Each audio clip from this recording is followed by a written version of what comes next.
For me, it's a fairy tale since the very beginning.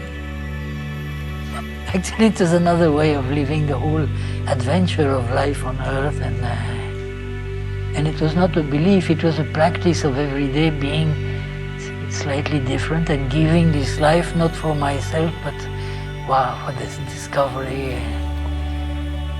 And even now, when I speak about her, I can feel she's not very far. She's just beside about here, and she's everywhere, but being with another type of presence.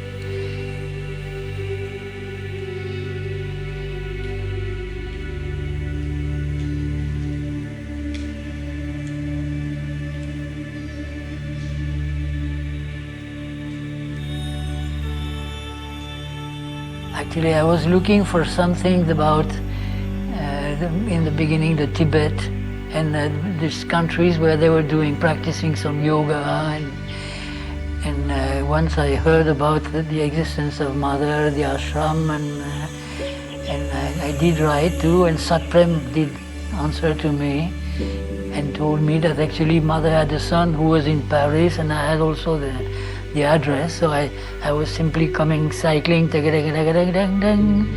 his room, and and then we could listen directly. So he had the tape but not the recorder, but I had the recorder, so I would come with a big thing and wow, we could listen to the voice, and it was wow, voices of the Mother answering the question in the playground of the ashram, and so I could hear that. There was also this book they call the Entretien, means talks with the Mother, which I found also, and everything was actually coming up together to bring me with people knowing this, knowing that, and finally bringing me closer and closer to her.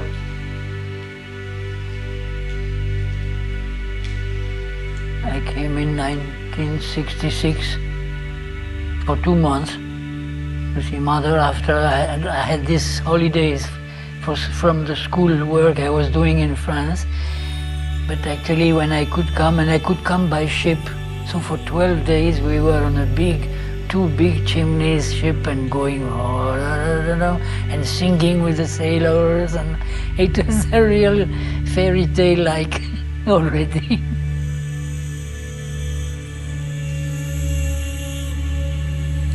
Already being in the ashram in Pondy in front of her room, and all was like a dream, wow, becoming true.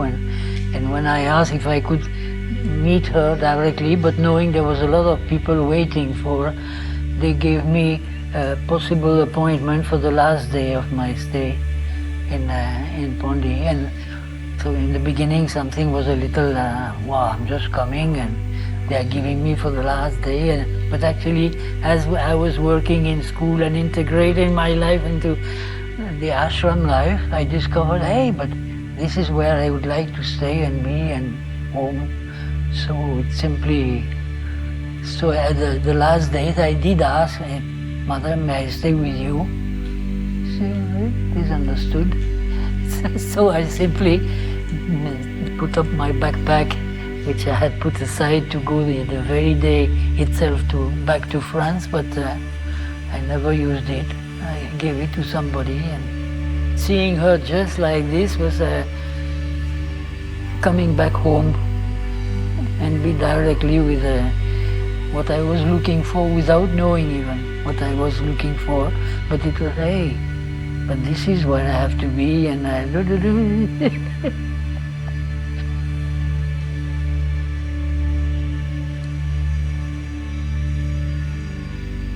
The teacher with whom I was learning the massage actually he was a Bengali. In the beginning he was a boxing champion in Calcutta, and his name was Birenda, means the victorious one. And when he came to the ashram, Mother would see the possibility he had to teach other people with their body how to be different in their lives and all. So he was put in charge of this physical education in the ashram. He had found a way to talk to the bodies of the people.